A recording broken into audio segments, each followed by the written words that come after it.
पूरा वित्तीय वर्ष खत्म होने के पश्चात हमें जो स्टेटमेंट्स की जरूरत पड़ती है उन्हें फाइनेंशियल स्टेटमेंट्स कहते हैं।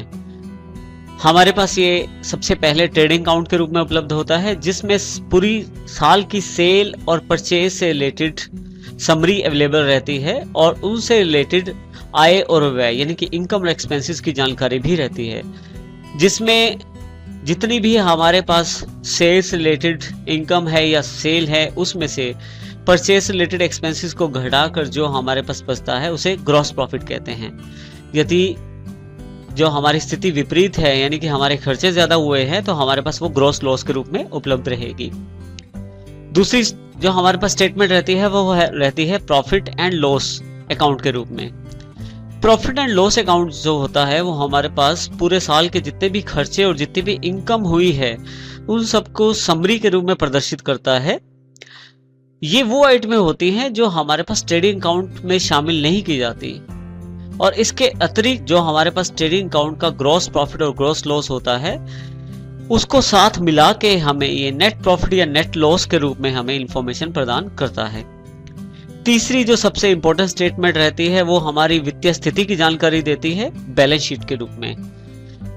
पूरे साल के अंत में हमारी वित्तीय स्थिति कैसी है, फाइनल जो पोजीशन होती है हमारी बिजनेस की वो कैसी है, एसेट्स और लायबिलिटीज के आधार पर जानकारी बैलेंस शीट के द्वारा फाइनेंशियल ईयर के एंड में प्रदान की जाती है।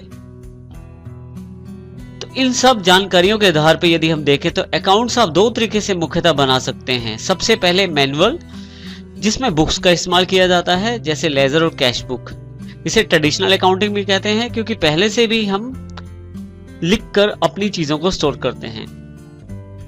लेकिन अब जो इसका कंप्यूटराइज रूप है और जो बहुत ही इंपॉर्टेंट है और बहुत ही महत्वपूर्ण है उसका नाम है टैली।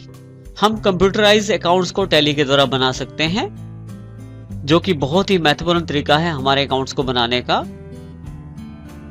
हम अकाउंट्स बनाने के लिए टैली का ही क्यों प्रयोग करें?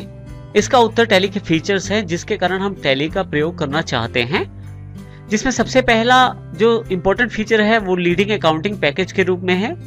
आज लगभग सभी छोटी और बड़ी संस्थाएं टैली का प्रयोग करके अपने अकाउंट्स को मेंटेन करना चाहती हैं। इसी तरह से दूसरा इसका जो फीचर है वो है कंप्लीट सॉल्यूशन।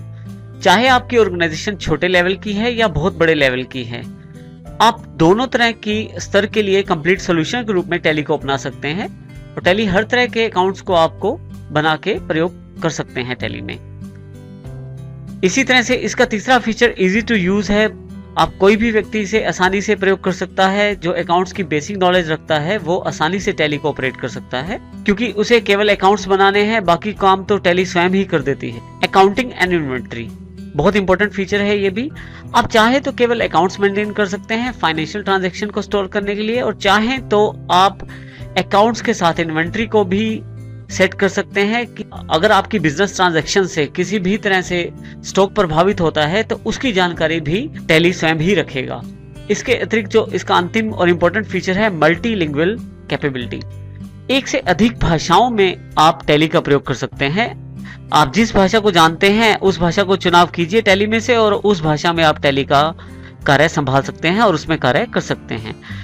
इस तरह से हम टैली का जो चुनाव है इनके इम्पोर्टेंट फीचर्स के आधार पे